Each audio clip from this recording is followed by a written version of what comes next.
was the channel that I went to the most for, really, like when I really needed to listen to some ASMR that would put me to sleep. That would be the channel that it goes to. And in general, I kind of like channels that don't have the like big production value of like the really, really, really good channels. Like just for example, like ASMR Zeitgeist and ASMR Bakery are great examples. And Vito ASMR is a new one that I've been watching, but they're just great examples of channels that have really, really high production quality and really high ASMR quality. But I kind of believe that you can have top tier ASMR quality without having to do all that production stuff, but obviously it makes it better. So those are the channels that I try and draw inspiration from, for sure. Okay, next question. Oh, this isn't a question, it just says, ooh, spike on wood, nice, 431. So nice, 437. I love it when people comment their favorite timestamps in a video, even not ASMR video. When I'm watching a video, I just like to see what timestamps people go to, and like what parts of the video people watch the most, so I know what parts of the video that I should watch. So I'll do more spike on wood. Hello, thank you so much for all the effort you put into making your videos. They're all so creative and tingly. Thank you. Here are my questions. Do you listen to ASMR? If yes, what is your favorite trigger to listen to? I would say tapping and whispering probably are my go-to. What is your favorite trigger to make as an ASMR artist? Either the tweezer clicking, because you can have fun with it, like doing different rhythms and stuff like I do, or whenever I do a whisper video, I'm always like, kind of like a little hesitant just because like even when I didn't put my face in my videos, just having like my lips in it or just my chin or whatever, I don't know, it like, I was less excited to film it, but then after the fact, it made the editing process so much easier because the video is basically done, you just have to splice it together. So I like doing whisper videos, for sure. I really like doing whisper videos. I really love the little red cup tapping you did. Any chance you might do that again? Hang on, let me grab them.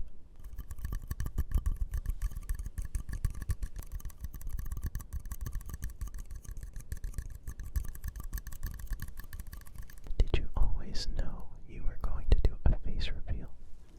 Or did you decide that later? I definitely knew that I was going to do it at some point, but I also kind of have the opinion that it doesn't really help the ASMR video, and that just focusing on the ASMR itself will help the channel grow just as much as showing my face. So I knew I would do it at some point, and I just kind of figured that it would be a good way to have some more different options of making videos if I show my face in it, so I figured it'd be a good time to. What is your favorite Elvis song? I listened to Elvis a lot growing up, so probably Jailhouse Rock was my favorite one, but I mean, a lot of his early stuff I like a lot, but I mean, he's got so many songs. Let me just try and name some ones that I like. Suspicious Minds. That's a good one, I guess, but that's not the one I'm thinking of. Burning Love. I mean, he's just got nothing but hits, so I like a lot of them. Do you play or watch any sports? What are your favorite movies and shows? I watch a lot of sports, mainly the American ones, mainly baseball and basketball and American football, and like a tiny bit of hockey. Probably not soccer much at all, only when it's like World Cup or, something like that. And then favorite movies, favorite TV shows. It's Always Sunny in Philadelphia and The Wire. Favorite movies, my favorite movies, Back to the Future. I don't really watch much movies at all. I like to movies I've seen recently that I liked. I liked Oppenheimer. I saw Barbie, it was okay. A movie that I watched, I like watching movies that are like kind of older, that I don't know anything about, completely out of context, where I don't really know what's gonna happen. And I watched one movie like that, and I was like, wow, this actually is like a crazy good movie. And I wasn't expecting it to be. I thought it was just gonna be like a weird movie about weird stuff, and it's called Boogie Nights. And that's probably one of my favorite movies for sure. Because of what I just said, I didn't really know what to expect from it, but then as soon as it got to the scene where he's like, my name's gonna be Dirk Diggler, I was like, oh, this movie knows that it's like self-aware, and it's like supposed to be funny, and it's supposed to be goofy, and it's like not just some weird perverted movie. So that's a good movie. What is your dream car, and do you know how to drive a manual? I know how to drive a manual in theory, but I've never done it. I've heard it's really hard. What's your dream car? Something that's practical, that won't break down on me. My real car is a Kia, and it's one of those Kias that, I don't know if you know about this, but, you know, a couple years, like 2 years ago or something, you were able to steal any Kia or Hyundai by ripping out the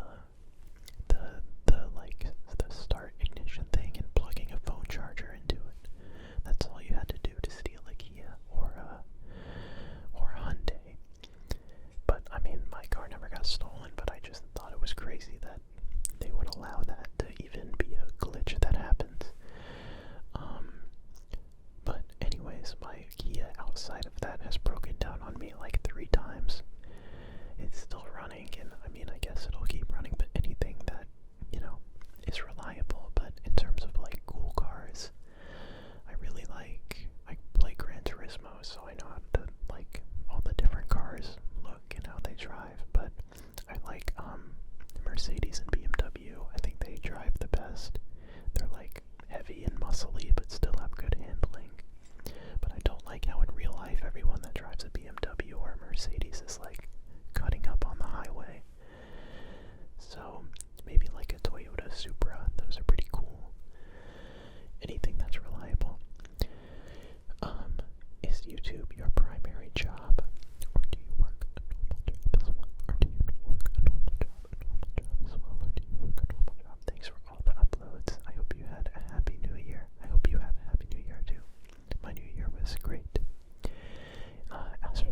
This is my only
are you from and which country do you want to visit?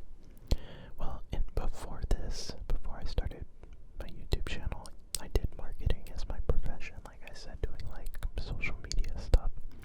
Which country are you from and which country do you want to visit? I am from the United States of America, and I want to visit Japan, France, Germany, Italy, maybe like Singapore, or something like that. What do you prefer? Sea beach or mountains? Rainy or sunny day? Rainy days are fine. I like a rainy day. Sea beach or mountains? I don't know who would choose sea over beach or mountains, but I would say mountains.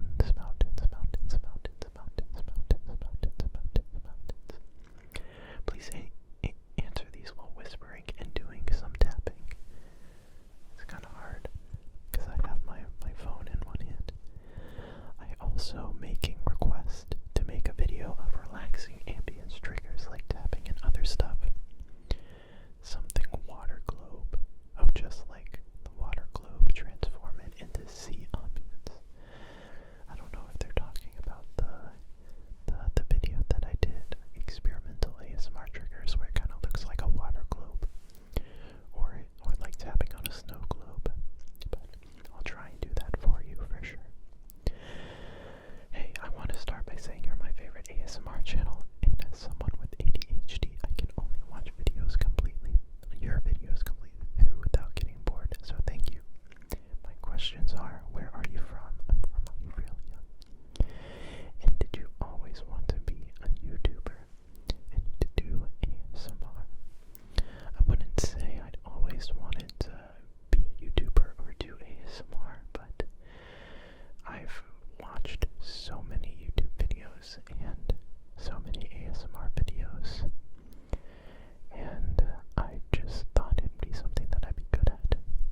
as a beat.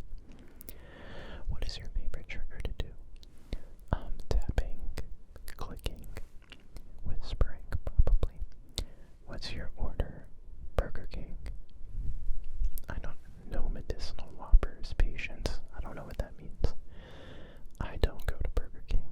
I don't know the last time I've been to Burger King.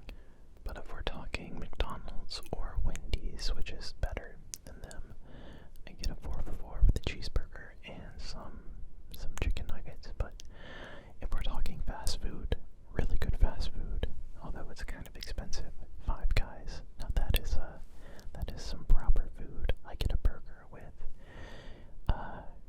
it used to be ketchup, mayonnaise, onions, and pickles, but now it's just mayonnaise, onions, and pickles and cheese. But mayonnaise, onions, and pickles on a burger is some heat. This is very, very, very, very, very, very, very, very, very good. Why did you start your ASMR channel? Did you expect it to grow as fast as it did? That's a really good question because I wasn't really sure how fast it would grow. But I knew that from watching, other channels post their first videos, I knew that if I posted 30 or so videos, then I would definitely get around 1,000 subscribers, just, staying consistent and posting consistently for a month or two. I knew it would get me to about 1,000, and then that would allow me to monetize. And then I could just start doing videos, or, getting, compensated for the videos, but I wasn't sure how fast it would grow. But my highest paying month to date is still January of last year, and I created my channel in August of 2023. So it took about, not long at all, like 5 months for me to, 5 or 6 months for me to get like a job paycheck, basically. Like what I was making in my first job, I was able to make on YouTube 5 months in, but unfortunately, that's still my highest paying month, so it's not a crazy amount of money by any means. It's like a minimum wage job, basically, but I love it so much. I love it more than a real job, way more than a real job, and you'll see why when I start talking about my story time. You will definitely see why. Okay.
sounds, all the stray sounds are taken out of the video, or as many as I can find. So it's definitely a long process, because you're basically listening back to the video 2 or 3 times, sometimes more than that. So however long the video is, probably takes 3 or 4 times that length to edit it. But if you record it and there's nothing out of the ordinary, and you do a good job of recording the ASMR, you don't really need to edit it. Like, there's so many channels that don't edit their ASMR and they're pretty good. But in order to kind of take it to the next level, editing is a really, really good skill to have, for sure. But I wouldn't be intimidated by it. Just, start with just editing out the bad sounds and cutting it together to make it a faster pace, and you won't really have to worry about too much more than that. I keep on bumping to the mic stand. Have you ever heard a trigger that got you distressed instead of relaxed? Yeah, definitely. Anytime they bring out the Sharpie writing, or the page turning, I don't like that. I like smooth, like picture book page turning. That's nice and relaxing, but like rough sandpaper page turning is really bad. Could you make a video of your preferred or favorite triggers to listen to? That's kind of the goal behind most of my videos, but I do have a video called My Ideal ASMR Video, where that was kind of the premise behind making it, and it did really well.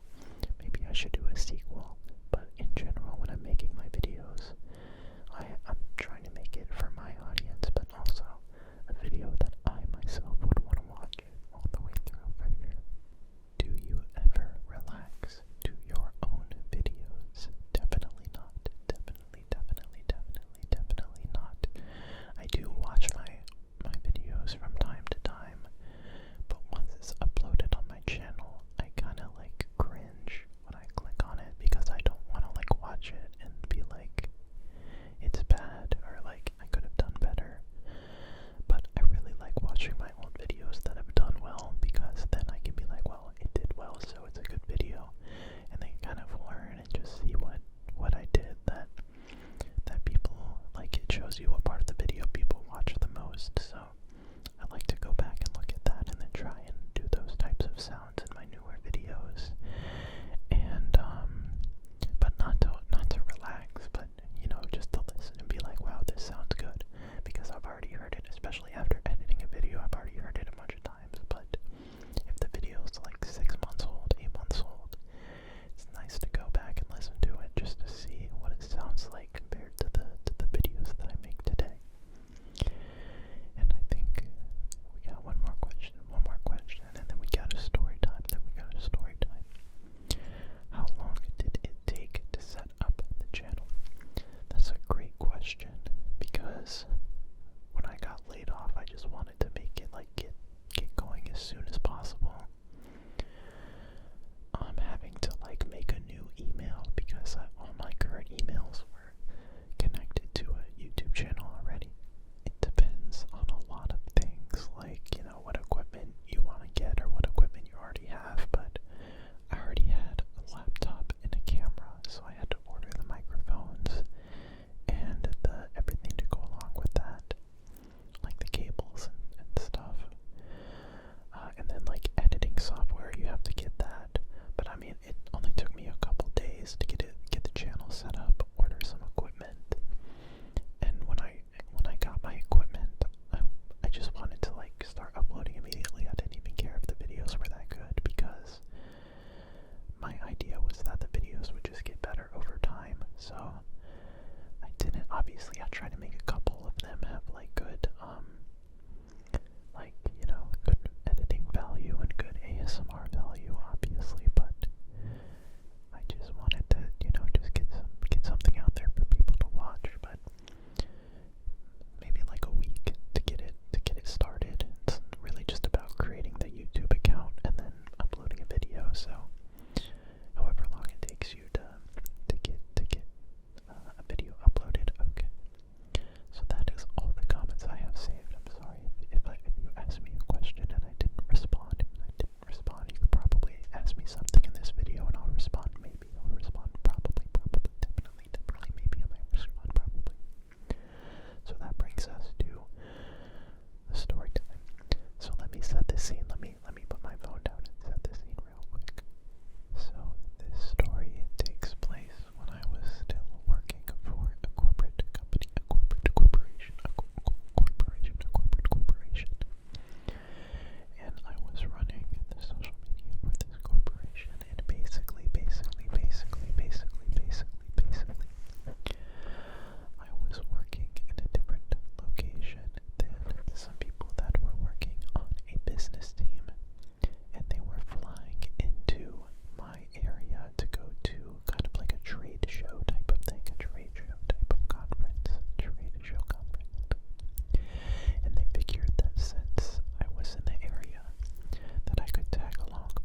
interested in, you know, having some conversations with me about stuff, but I just kind of felt like I was just walking around and didn't want to be there. And, you know, they were just, you know, doing their thing, and I'm like, why did you ask me to come here? Like, just because I live here, like, you obviously have no need for me here. But then, towards the end of the day, Jerk was actually the one that brought it up. He's like, yeah, we might go go-karting later. And I was like, go-karting? That's pretty random, but I mean, it sounds like fun. I'm definitely down. So then they set up a plan to go go-karting and to then go get dinner afterwards. All expensed to the company, obviously expensed to the company, obviously. So I was like, okay, sounds like fun, I guess. And in my head, I only knew of one go-karting thing in the area, and it was like an indoor go-karting type of situation for like families and stuff. Although it's a little more advanced than like a really slow go-karting thing. But then he was like, oh no, we're not going to that one. We're gonna go to an outdoor go-karting track. And I was like, oh, that's exciting, because the one outdoor go-karting track that was like super far away that we drove to, the go-karts go 55 miles per hour, which if you use, you know, the metric system or whatever, that's like really fast, like 70, 80 kilometers per hour, something like that. So I was excited because I like racing. I play racing video games, and I'd be able to, you know, dominate my coworkers so they could be like, wow, he's really fast, or whatever. But really just looking to have fun, because I hadn't gone go-karting in a long time. I had done it a lot growing up, like at the family go-karting places, but not in the past like 8-9 years or whatever. So actually, funny story, while we were driving there, they all went in their own like rental car that they were in, and I was in my own car, and I took a wrong turn going to the place. Even though I live here and I know the roads, I took a wrong turn going to the place, and I was really mad because I looked like an idiot. But then I ended up getting there before them somehow, and they were like, how did you get here before us? And I literally said home field advantage, and made it seem like I knew what I was doing, but in reality I was just an idiot. But I got there before them, so that was cool. So we show up, we get in the go-karts, we sign our waivers, and I also don't have proper attire. Like, I'm wearing my nice shoes for the conference, and we just go straight there to the go-karting place. So John, the main executive guy, is wearing his like button-down shirt tucked into jeans with a belt, and then dress shoes. So he looks really funny in the go-kart driving around, and I mean, we're all kind of wearing somewhat similar stuff. But the crazy thing about go-karting in karts that go that fast is that once you start, you just get like, you know, 10 to 15 minutes, I think 10 minutes probably, to drive around. Once you're going, you literally cannot think about anything other than go-karting.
like, okay, so I've got some slower people around me.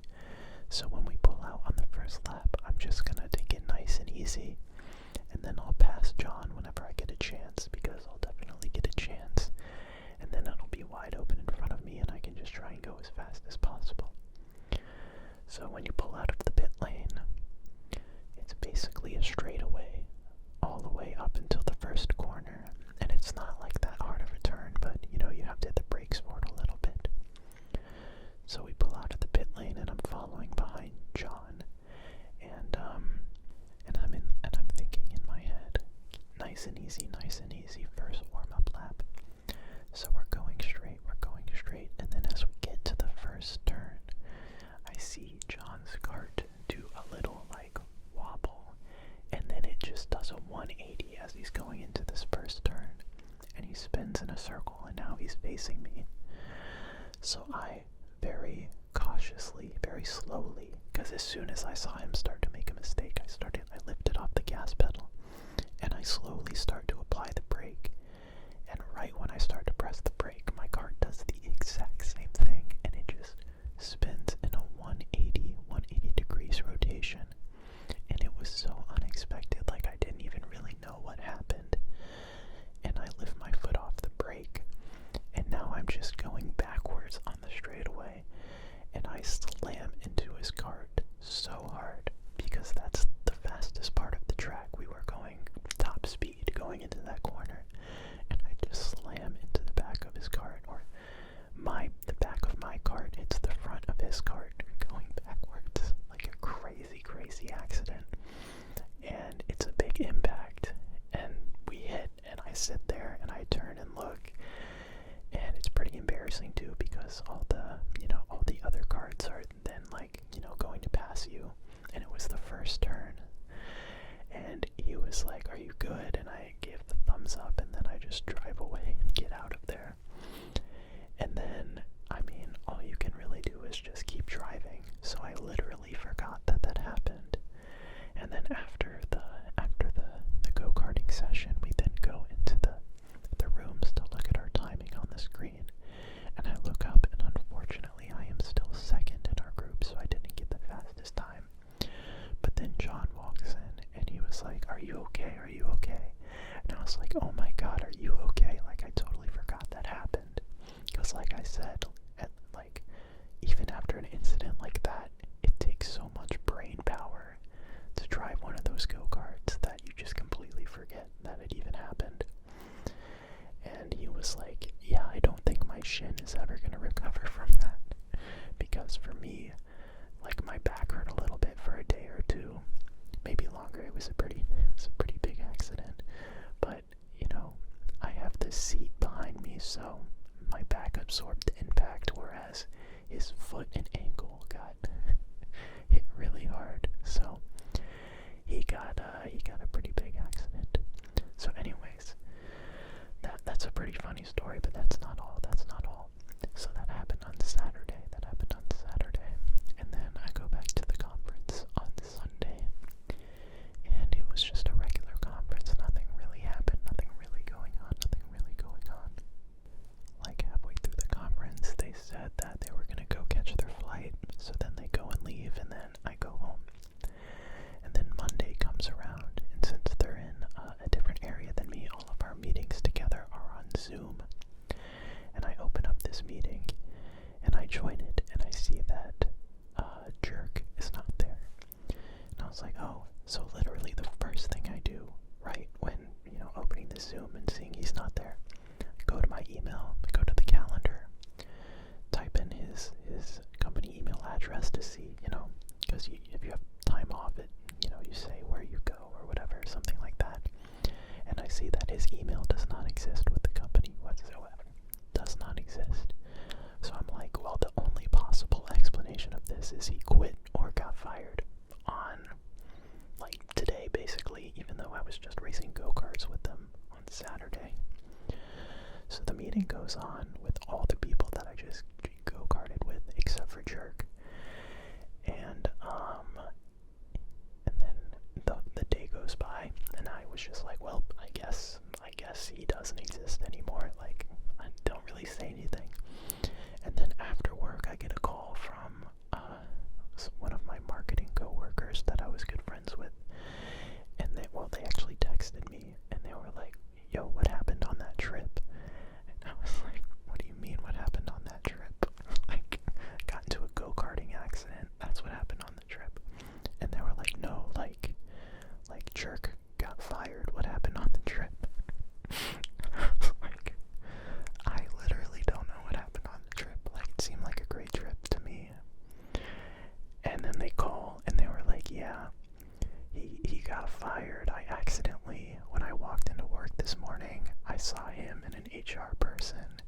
are ya? And then they both looked at me like with an evil, like sad devil stare. So they basically laid him off right when she walked into work, and basically found out that he was being a jerk and being sexist because they were like getting drunk at a hotel bar, probably with company money, but maybe not. And he was basically being sexist. So they fired him. And believe it or not, that wasn't the only sexist person at that company, not the only rude, mean person at that company. But I just thought it was crazy that I went on a go-karting excursion with them, and apparently the drunk hotel bar night happened on Friday night because they were talking about how hungover they were. And apparently the sexism was specifically like towards Samantha. So yeah, bad times. But you know, eventually bad memories turn into good ones, I guess, because that's just one of those things I'm never gonna forget. It's just crazy that nobody thought to even like acknowledge me or like let me know that. Not even like, you don't have to tell me what happened. You don't have to tell me anything about what happened. You gotta send me an email and say, this person no longer works at this company. You can't just make them disappear and act like that they don't exist anymore. It's just ridiculous. So that's the type of corporate, just absolute nonsense that you have to deal with when you have a job in the real world. So, in that story right there, that's really only scratching the surface of some of the ridiculous things that I've seen at a real job. But I told that story on my Patreon, which occasionally I make exclusive videos on my Patreon and talk about random stuff like previous stories or like, just random stuff. So yeah, if you want to check out my Patreon, if not, it's totally fine. I upload on YouTube, but I also upload every video I upload on YouTube. I upload it early on Patreon, about like 18 hours in advance, probably on average, something like that, so a day early. And yeah, I really hope you enjoyed this reading ASMR comments video, as well as, a nice little story time. I've got a couple other story times that could work, but I think this one is definitely, it summarizes extremely well what the corporate life is all about. It's about, expending that company money. It's about tax evasion. It's about being mean, laying people off, acting like it didn't happen. The way I got laid off from that company was legit like a Beast Games episode. It was ridiculous. Like, it was like Mr. Beast basically got on the screen, on the Zoom call, the whole company Zoom call, and was like, in 30 minutes you will receive an email, and that email will link to a meeting. If you join that meeting and you see an HR department, then you have been eliminated from this company. If you join that meeting and you see